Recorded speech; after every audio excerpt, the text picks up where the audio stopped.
弟兄姊妹平安，今天是2024年的6月10号。今天的经文是诗篇108篇，撒母耳记上卷第7章第3节到15节，启示录20章第1节到第6节。今天要跟大家分享的主题是靠主得胜。人生有许多不可控的情况与事情，而且通常这些事情都是超越我们所能够胜任或是去解决的。我们就从以色列出埃及当中的领袖摩西，我们看到约书亚，其他的领袖们、士师们，乃至于最近我们所读到的以利家庭，到今天的所读到的经文撒母耳他的服事，有一个非常简单的原则，就是当上帝的仆人以为自己很会，他就很可能失败。当一位上帝的仆人愿意谦卑靠主，他就能够得胜。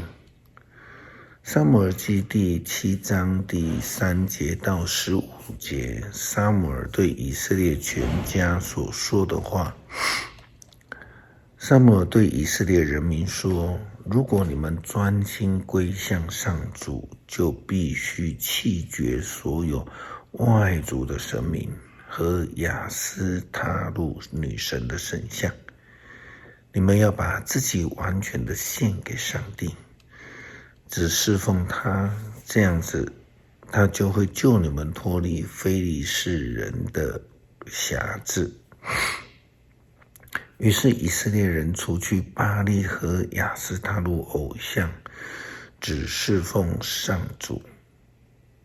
撒母耳召集所有的以色列人到米斯巴，对他们说，我要在那里为你们向上主祈求。于是他们都聚集在米斯巴，他们打水来浇在上主的面前，当作祭物，并且禁食一整天。他们说，我们得罪了上主。非利士人听见以色列人聚集在米斯巴，那5个非利士首领就带领着军队出来要攻击他们。以色列人听到这样的一个消息就非常害怕，就对撒母耳说，请继续为我们向上主我们的上帝祷告，求他救我们脱离非利士人。撒母耳宰了一只小羊做全牲祭的烧化祭给上主，他祈求上主帮助以色列，上主应许他的祷告。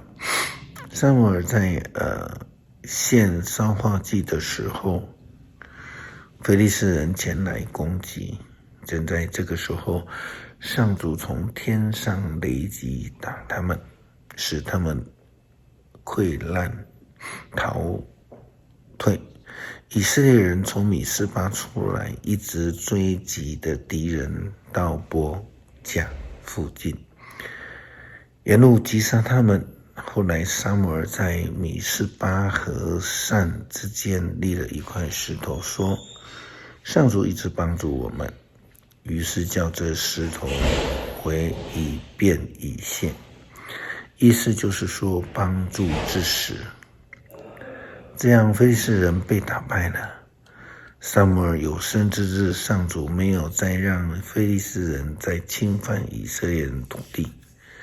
从以革伦到加特，所有被非利士人夺去的城镇都归还了以色列。以色列收复了全部的领土。那时以色列人跟迦南人和平相处。撒母耳一生做士师，领导以色列，因为所要面对的情况我们都无法预知。但是若是从信仰靠主，就能够避免困境所带来的伤害。约翰在启示录当中提到的景象呢，有许多的教会啊，在公元2000年的时候，就很努力的办很多的福音的特会跟活动。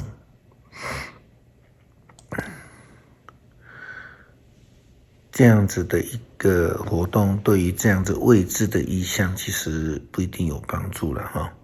我们无法从字面上去了解，然后用以来面对。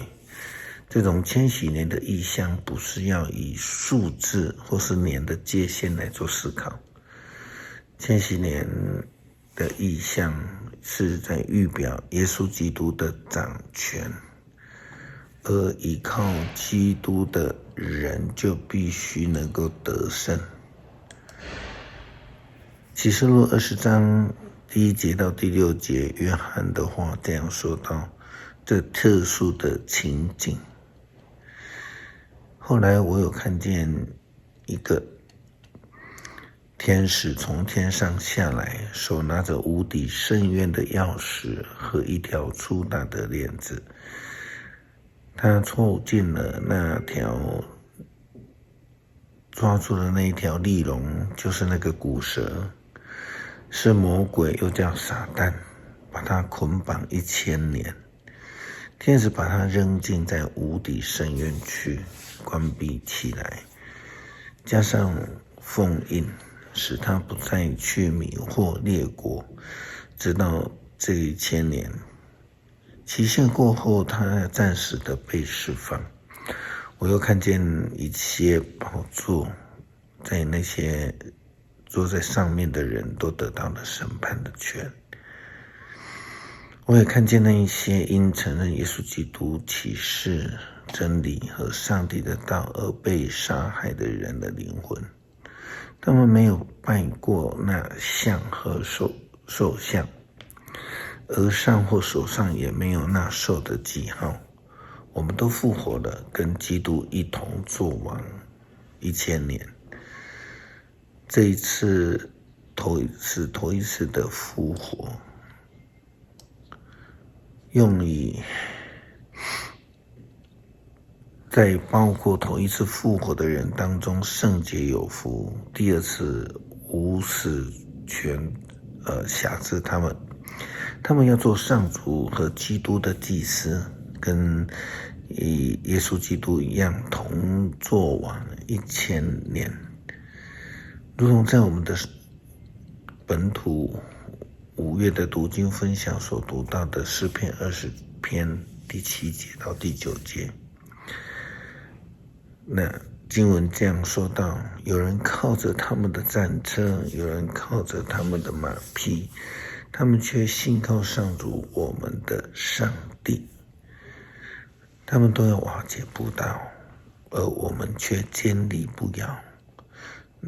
上主啊，求你使君王得胜，使我们的呼求照自己的应答。同样的，在诗篇108篇提醒了我们，靠主才会得胜。上帝啊，我的心坚定，我的心神要唱歌赞美。色啊，琴啊，当起来！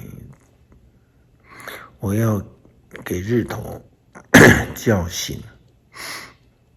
琴啊，色啊，醒过来吧！我要把太阳也唤起，他来。上主说：我要在列国当中感谢你，我要在万民当中来颂赞你。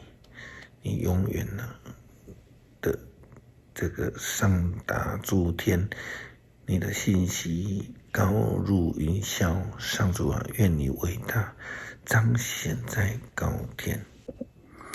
我要用摩押做洗脚盆，向以东抛鞋。我要向非利士人唱凯歌。上帝啊，谁能带我进入这个巩固的城？